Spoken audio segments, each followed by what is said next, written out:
সরকারের চাওয়া যা রয়েছে বাকি জনগণের অধিকার সব পাচ্ছে কি হবে দেখা মেলা শিবিরে বিকাশ পৌঁছবে প্রতিটি ঘরে বিকাশ পৌঁছবে প্রতিটি ঘরে বিকাশ পৌঁছবে প্রতিটি ঘরে। ত্রিপুরার উন্নয়নে আপনারাও অংশগ্রহণ করুন। আজকে কল করুন 1905 নম্বরে।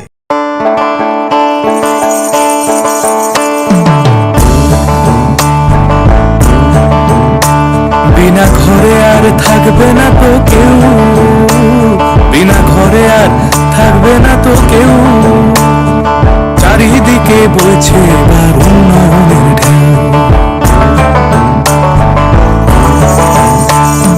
পিএম আবাস যোজনায় পেয়েছে পাকা বাড়ি, পিএম আবাস যোজনায় পেয়েছে পাকা বাড়ি, 3 লক্ষ মানুষের হয়েছে স্বপ্ন পূরণ।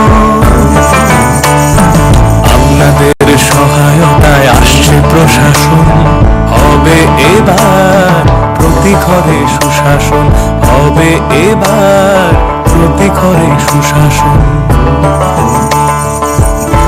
ত্রিপুরার উন্নয়নে আপনারাও অংশগ্রহণ করুন। আজকেই কল করুন 1905 নম্বরে। স্যার একটু স্যার একটু এদিকে দেন।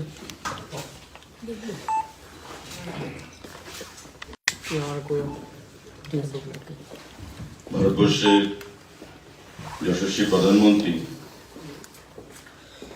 তথা বিশ্বের রাষ্ট্রনায়কদের মধ্যে অন্যতম সম্মানিত নরেন্দ্র মোদীজির আগমনকে কেন্দ্র করে সারা ত্রিপুরা রাজ্যে প্রশাসনিকভাবে এবং সাধারণ জনগণের মধ্যে একটা আলাদা উৎসাহ এবং উন্মাদনা পরিলক্ষিত হচ্ছে। প্রধানমন্ত্রী দপ্তর থেকে যে ক্লিয়ারেন্স কর্মসূচি আগামীকাল অর্থাৎ 18 ডিসেম্বর মাননীয় প্রধানমন্ত্রী ত্রিপুরা সফরকে কেন্দ্র করে ঘোষণা করা হয়েছে, সেটা আপনাদের মাধ্যমে আমরা রাজ্যের জনগণকে অবগত করতে চাইছি। এবং আগরতলায় আসার পর ওনার কি কি কর্মসূচি থাকবে সে বিষয়ে আপনাদেরকে অবগত করতে চাইছি রাজ্য সরকারের তরফ থেকে। ইতিমধ্যে আপনারা দেখেছেন প্রস্তাবিত আগরতলার যে বিবেকানন্দ ময়দান, যেখানে সম্মানিত প্রধানমন্ত্রী ভাষণ দেবেন, সম্পূর্ণভাবে এসপিজির দ্বারা কর্ডন করে রাখা হয়েছে এবং টোটাল মাঠের যে তত্ত্বাবধান সেটা রাজ্য পুলিশ, রাজ্য প্রশাসন এবং এসপিজি সকলে মিলে সেখানে মঞ্চের কাজ থেকে শুরু করে মাঠের যে কাজ সেগুলো পর্যালোচনা করা হচ্ছে। আমাদের মাননীয় মুখ্যমন্ত্রীও অন্যান্য মন্ত্রী পরিষদের সদস্যদের সঙ্গে, আধিকারিকদের সঙ্গে দফায় দফায় সেখানে বৈঠক করেছেন, খোঁজ খবর নিয়েছেন এবং নিজে ব্যক্তিগতভাবে সেখানে উপস্থিত থেকে কাজকে পর্যালোচনা করছেন এবং তার তত্ত্বাবধানে সমস্ত কাজগুলো সংগঠিত হচ্ছে।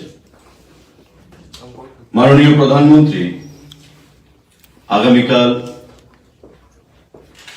দুপুর 2:15 নাগাদ আগরতলার এমবিবি আন্তর্জাতিক বিমানবন্দরে সেখানে ওনার অবতরণ হবে। সেখানে মুখ্যমন্ত্রী, উপমুখ্যমন্ত্রী, গভর্নর, কেন্দ্রীয় মন্ত্রী, সাংসদ, রাজ্য পুলিশের মহানির্দেশক অর্থাৎ DGP, chief secretary, DM, SP সম্মানিত প্রধানমন্ত্রীকে স্বাগত জানাবেন এবং সেখান থেকে আমাদের আস্তাবল ময়দানের উদ্দেশ্যে মাননীয় প্রধানমন্ত্রীর কনভয় রওনা দেবে এবং আস্তাবল ময়দানে ওনার যে প্রস্তাবিত কর্মসূচি, সেই প্রস্তাবিত কর্মসূচির মধ্যে রয়েছে গৃহপ্রবেশ 1,51,019 প্রধানমন্ত্রী আবাস যোজনা গ্রামীণ। আপনারা জানেন যে PMAY অর্থাৎ প্রধানমন্ত্রী আবাস যোজনা গ্রামীণ ত্রিপুরা রাজ্যে সেখানে ঘর গ্রামীণ তার গৃহপ্রবেশ হবে অর্থাৎ বেনিফিশিয়ারিদের, এবং আরবানে 54,526 গ্রামীণের বেনিফিশিয়ারি রয়েছে সেখানে গৃহপ্রবেশ 1,51,019 এবং আরবানে 54,526। এই যে বেনিফিশিয়ারি গুলো তাদের গৃহপ্রবেশ মাননীয় প্রধানমন্ত্রীর দ্বারা ভার্চুয়ালি সেখানে সম্পন্ন হবে। তৎসঙ্গে inauguration of state institute of hotel management at Anandnagar, widening of Agartala bypass, Khayerpur Amtali যে রোডটা হয়েছে প্রশস্ত করা হয়েছে সেটা NH8 road, Agartala government dental college and IGM hospital. আপনারা জানেন যে গত পরশুদিন আমাদের সম্মানিত মুখ্যমন্ত্রী প্রফেসর ডক্টর মানিক শাহ সাংবাদিক বৈঠক করে DCI ডেন্টাল কাউন্সিল অফ ইন্ডিয়ার যে অনুমোদন প্রদান করা হয়েছে ত্রিপুরা রাজ্যের ডেন্টাল কলেজের জন্য প্রথমবারের মতো, যার মধ্যে প্রতি বছর 50টা সিট থাকবে ছাত্রদের জন্য ভর্তির জন্য। এই ডেন্টাল কাউন্সিলের অনুমোদন পাওয়ার পর এই যে কলেজ বা ইনস্টিটিউট তার শুভারম্ভ বা উদ্বোধন করবেন আমাদের দেশের যশস্বী প্রধানমন্ত্রী নরেন্দ্র মোদীজি। স্টেট বা Agartala government dental college and IGM হাসপাতাল যেখানে তার ক্যাম্পাসটা থাকবে। তার বাইরে foundation stone of 32 roads of 232 kilometers length under PMJSY3 Pradhan Mantri Gramin যে সড়ক যোজনা তার 32 খানা রোডের 232 কিলোমিটার লেন্থ, টোটাল রোড সংখ্যা কত 32, লেন্থ কত 232 কিলোমিটার, তার ফাউন্ডেশন স্টোন লেইং হবে PMJSY এর আওতায়। 112টা road project state and district highways এর উপর, যার টোটাল ডিস্টেন্স হচ্ছে 542 কিলোমিটার। আমাদের এই যে আপনারা জানেন যে পূর্ত দপ্তরকে আরো 10,000 কোটি টাকার উপর প্রদান করা হচ্ছে এ রাজ্যে রোড ইনফ্রাস্ট্রাকচারকে আরো প্রশস্ত করার জন্য। তারই অঙ্গ হিসাবে 112টা রোড প্রজেক্টস যার টোটাল লেন্থ হচ্ছে 542 কিলোমিটার, তার ফাউন্ডেশন স্টোন লেইং হবে। তার বাইরে 32 খানা রোড রয়েছে যার লেন্থ হচ্ছে 232 কিলোমিটার আন্ডার PMJSY3, তার ফাউন্ডেশন স্টোন মাননীয় প্রধানমন্ত্রীর দ্বারা লেইং হবে। ইনোগ্রেশন যেগুলো হবে হোটেল ম্যানেজমেন্ট ইনস্টিটিউট সেটা আমরা বলেছি, widening of Agartala bypass, Khayerpur Amtali যে লেনটা রাস্তা বাইপাসটা রয়েছে তার, এবং স্টেট বা Agartala government dental college and IGM হাসপাতাল তার ইনোগ্রেশন হবে। ফাউন্ডেশন স্টোন যেটা লেইং হবে যেগুলো, তার মধ্যে accompanied by screening of a short film on projects। আমাদের বিগত কয়েক বছর যাবত কি কি প্রজেক্ট, স্বাস্থ্য, শিক্ষা, আমাদের কৃষি, infrastructure, sports and youth affairs, ICA, আমাদের যে অ্যাচিভমেন্টস গুলো কি কি রয়েছে বিগত কয়েক বছর, সেই জিনিসগুলো আমাদের সেখানে তুলে ধরা হবে একটা শর্ট ডকুমেন্টেশনের মাধ্যমে। আমাদের সাংবাদিক বন্ধুরা, আগামীকাল যে অনুষ্ঠান কর্মসূচি রয়েছে প্রধানমন্ত্রী সফরকে কেন্দ্র করে, তাতে সারা রাজ্য থেকে একটা বিশাল পরিমাণে জনঢল আমরা দেখতে পাব, যা বিগত রেকর্ডকে ম্লান করে দিয়ে নতুন রেকর্ড তৈরি করেছে। এবং তার জন্য সারা রাজ্য থেকে আমাদের যে এস্টিমেশন অফিসিয়ালি যদিও সংখ্যাটা তার অনেক বেশি হবে। অফিসিয়ালি যে এস্টিমেশন এসছে প্রায় ৭২,০০০ লোক আগামীকাল আস্তাবল ময়দানে উপস্থিত থাকবে। সংখ্যাটা বেশি হবে, কিন্তু অফিসিয়াল যে রেকর্ড আমাদেরকে বলা হয়েছে ৭২,০০০-এর মতো লোক আগামীকাল আস্তাবল ময়দানে উপস্থিত থাকবে। সারা রাজ্যের ছোট বড় সমস্ত গাড়ি সেখানে বুকিং করা হয়েছে। তার বাইরে স্পেশাল ট্রেন উত্তর জেলা এবং দক্ষিণ জেলা থেকে আগরতলার বাধারঘাট এবং যোগেন্দ্রনগর স্টেশনে পর্যন্ত আনা হচ্ছে। আমাদের যা ধারণা, প্রায় দক্ষিণ জেলা এবং উত্তর জেলা ধলাই ঊনকোটি মিলিয়ে ট্রেনে যারা আসবেন যোগেন্দ্রনগর এবং বাধারঘাট স্টেশনে, সেই সংখ্যাটা প্রায় ১৪-১৫,০০০ ছাড়িয়ে যাবে টোটাল। কারণ বর্তমান যে ট্রেনের যে কানেক্টিভিটি, তার বাইরে আমরা আরো নতুন স্পেশাল ট্রেন 4খানা সেখানে অ্যাড করেছি। 2খানা ধলাই এবং নর্থ থেকে ঊনকোটি থেকে, আর 2খানা হচ্ছে আমাদের দক্ষিণ জেলা থেকে। এই ট্রেনগুলো এবং এক্সিস্টিং বর্তমান যে ট্রেনগুলো, সেগুলো সবকিছু মিলিয়ে আমাদের ধারণা ট্রেনেই আসবেন প্রায় 15,০০০ মানুষ।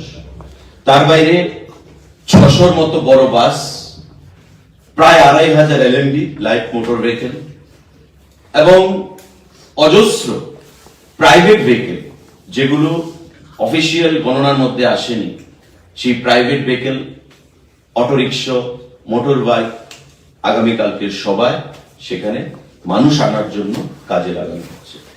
কারণ আপনারা জানেন আমাদের রাজ্যে বাসের সংখ্যা কম, যা ভেহিকেল রয়েছে এলএমবি, আমি যেটা বললাম ফিগার দিয়ে, যে প্রায় 2,500 এলএমবি লাইট মোটর ভেহিকেল সেগুলোকে ইনভোল্ভ করা হয়েছে, ট্রেন ইনভোল্ভ করা হয়েছে এবং 600-র উপর বাস সেখানে ইনভলভ করা হচ্ছে। Private vehicle, auto rickshaw, motor bike আছে, আশেপাশের যে অঞ্চলগুলো সেখান থেকে তারা আসবে। এবং অফিসিয়াল যে ফিগার, সেটা আমরা প্রায় ৭২,০০০-এর মতো লোক আগরতলার আস্তাবল ময়দানে আগামীকালকে আমাদের দেশের যশস্বী প্রধানমন্ত্রী নরেন্দ্র মোদীর সবাই সেখানে উপস্থিত থাকবেন। তো আমরা আশা করব সাংবাদিক বন্ধুরা আপনারা প্রত্যেকে আমন্ত্রিত থাকবেন এবং যথাযথভাবে বিগত দিনের মতো আপনারা সহযোগিতার হাত বাড়িয়ে দেবেন এবং মাননীয় মোদীজি আমাদের রাজ্যকে যেভাবে, শুধু আমাদের রাজ্যকে নয়, উত্তর পূর্বাঞ্চলকে যেভাবে দুহাত তুলে আশীর্বাদ করছেন, ঢেলে দিচ্ছেন আগামী দিনের জন্য, তার যে পরম্পরা সেটা বজায় থাকে আমাদের রাজ্যে, যেন আমরা উন্নয়নের শিখরে আগামী দিনে সামনের দিকে এগিয়ে নিয়ে যেতে পারি, সেটা আমরা আশা রাখবো। এবং মোদীজির যে বক্তব্য, উনি রাজ্যকে কি বলতে চাইছেন, নতুন করে রাজ্যের প্রাপ্তি কি ঘটবে এবং আগামী দিনে কোন দিশায় আমরা চলবো, আগামী দিনের সবাই, আগামীকালকে সবাই থেকে সেটা আমরা উপলব্ধি করতে পারবো। আপনারা সবাইকে আমন্ত্রণ জানাচ্ছি, সবাই আগামীকাল উপস্থিত হয়ে আমাদের সবার একটা ঐতিহাসিক রূপ দেওয়ার জন্য আপনারা এগিয়ে আসবেন। যদি কারোর কোনো প্রশ্ন থাকে প্লিজ গাড়িগুলি কারা ভাড়া করছে, সরকার নাকি? সরকারি প্রোগ্রাম তো নিশ্চয়ই সরকার করবে, সরকারের তরফ থেকে ডিএম রা করছে। ডিএম মানে থ্রু ডিএম, মানে যা কেন আরেকটা বিষয়, আস্তাবলের মানে মানুষ ধারণ ক্ষমতা কত, আর যদি অতিরিক্ত লোক হয় সেই ক্ষেত্রে ব্যাপারটা কিভাবে ম্যানেজ করা হবে? সেটা এখন কেউ বলবে 1 লক্ষ, কেউ বলবে 25,000, আবার যারা ক্রিটিক্স তারা বলবে 10,000-এর বেশি লোক হয় না। কারণ everything looks real when jaundice eye. যাদের জন্ডিস হয় তাদের চোখ হলুদ থাকে, তারা সবকিছু হলুদই দেখে। সুতরাং আস্তাবল মাঠে লোক সংখ্যা আমি যদি বলি যে 1 লক্ষ হয়েছে, কেউ বলবে আস্তাবল মাঠে জনসংখ্যা সেখানে 15,000 হলে সেখানে সাফিসিয়েন্ট হয়ে যায়। তো আমি যেটা বললাম এক্স্যাক্টলি গভর্নমেন্টের যেটা ফিগার, আমি যেটা বললাম তথ্য অনুসারে ডিএমদের থেকে প্রাপ্তি, আমরা যে তথ্য পেয়েছি বা ডিএমদের কাছ থেকে যে রিকুইজিশন সেখানে এসছে, সেটার বেসিসে যে 72,000-এর একটা এস্টিমেশন আসছে। কিন্তু আমি এই কথা বলিনি যে আস্তাবল মাঠে তারা প্রবেশ করবে, আগরতলায় আসবে, মোবিলাইজেশন হবে, রাস্তার উপর থাকবে, গ্যালারিতে বসবে, মাঠে থাকবে, আগরতলা শহরে যানজট তৈরি হবে, সেটা এক্সপেক্টেড। কারণ আমাদের ছোট্ট শহর, যখনই কোনো বড় সভা হয় সেই জিনিসটাই উপচে পড়া ভিড় যখন হয়, আগরতলা শহরের মধ্যে একটা যানজট হয়। এবং আগামীকালকে হলিডে, সানডে, তো স্বাভাবিকভাবে সেদিক থেকে আমরা একটা অনেক মুক্তি পাবো অফিস আওয়ার নিয়ে। এবং যেহেতু সরকারি অনুষ্ঠান, আমরা আশা করব অনেক কর্মচারী বন্ধুরাও সেখানে উপস্থিত হবে। সে বিষয়ে নির্দেশিকা জারি করা হয়েছে। নির্দেশিকা জারি করা হয়েছে এবং ইট ইজ কনভেনশনাল, যে কোনো প্রধানমন্ত্রীর সরকারি সফর যখন হবে, এটাই নির্দেশ থাকে যেন সরকারি কর্মচারী সেখানে উপস্থিত হন। মানে অ্যাকোমোডেশন ক্যাপাসিটি কি অফিশিয়ালি জানা আছে? না, সেটা এমনিতে বলা সম্ভব কি করে হবে? হেড কাউন্ট তো এটা বলা সম্ভব না। আস্তাবল মাঠের জনসংখ্যা কত ধরা যাবে? এখানে 5,000 লোকের জায়গায় হবে 1 লক্ষ লোক। আমরা দেখেছি তার আগে 1 লক্ষ লোক হয়েছে, ওভারওয়েলমিং হয়েছে। তো সেটা যারা দেখবে তাদেরকে আইডিয়া করে নিতে হবে যে কত লোক হয়েছে। তার বাইরে আইবি রিপোর্ট রয়েছে, সেন্ট্রাল ইন্টেলিজেন্স রিপোর্ট রয়েছে, আমাদের সাংগঠনিক রিপোর্ট রয়েছে, সরকারি রিপোর্ট রয়েছে। তো সবগুলোর উপর ভর করেই আমরা বলছি যে এস্টিমেশন আমাদেরকে দেওয়া হয়েছে ডিএমদের কাছ থেকে, কারণ বলেছি যে আগে যে গাড়ির সংখ্যা কম, 600 বড় বাস, 2,500 এলএমবি, 4টা ট্রেন, স্পেশাল ট্রেন, তার বাইরে যে ট্রেনগুলো রয়েছে সেগুলো তো থাকছেই। তো private vehicles, auto rickshaw, motor bike, তো সেগুলোর উপর ভর করেই একটা হিসাব এসছে যে 72,000-এর মতো কালকে টার্ন আউট হতে যাচ্ছে। অ্যাপ্রক্সিমেট বেশি হতে পারে, আবার কম হতে পারে, সেটা সময় বলবে। Anything else? স্যার এই বিশেষ অন্য বিষয় স্যার রিকোয়েস্ট একটা করব স্যার, কালকে তো যেহেতু খেলা, একটা যদি এলইডি স্ক্রিন লাগানো হয় রাত্রেবেলা খেলা দেখার জন্য, অনেকে বলছিল কোন জায়গায়? আস্তাবল ময়দানে, মানে খেলাটা দেখার জন্য আর কি। আমরা দেখছি আমাদের যে আইসি ডিপার্টমেন্টের যে ইনস্টল করা যে এলইডি ডিসপ্লে বোর্ড রয়েছে তার মধ্যে করা যায় কিনা সারা বর্তমান শহরে। আর আস্তাবল ময়দানে স্পেসিফিক্যালি আমি এক্ষুনি আপনাদেরকে কথা দিচ্ছি না, আমি চেষ্টা করব যদি সম্ভব হয়, নতুবা নর্থ গেটে আমাদের একটা এলইডি স্ক্রিন রয়েছে বড়, সেখানেও দেখা যেতে পারে। তুলসীপতির সামনে রয়েছে, সেক্রেটারিয়েটের সামনে রয়েছে, আমাদের আশ্রম চৌমুহনীতে রয়েছে, আমাদের মানে বর্দোয়ালিতে রয়েছে, সেখানে অন্য জায়গায় লাগানো হচ্ছে। খেলা দেখাটা কোনো অসুবিধা হবে না, সমস্যা হবে। Thank you. একটা বিষয় ছিল, মানে প্রত্যেকটা মানে সবার মধ্যে যেটা মানে আস্তাবল সেটার মধ্যে একটা ব্যামার থাকার কারণে মানে লাইভের একটা সমস্যা। এটা কি স্বাভাবিক জন্য কি ওই জায়গার মধ্যে সরকারিভাবে? দেখুন, এটা SPG protocol, I have nothing to comment on this. এটা এসপিজি প্রোটোকল, এটা প্রাইম মিনিস্টারের সিকিউরিটি বলে প্রশ্ন। আর এসপিজির কিছু প্রোটোকল থাকে, এখানে স্টেট পুলিশেরও কিছু করার থাকে না। তো স্বাভাবিকভাবেই এটা আমাদের পক্ষে এই বিষয়ে আপনাদেরকে কোনো ইন্স্যুরেন্স দেওয়াটা সেটা যুক্তিযুক্ত হবে।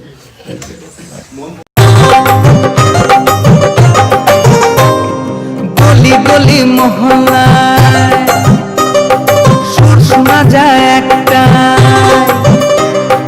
গলি গলি মহল্লায় সুর শোনা যায় একটাই, মানুষের অধিকার ঘরে ঘরে আবার আসছে সুখের দিন,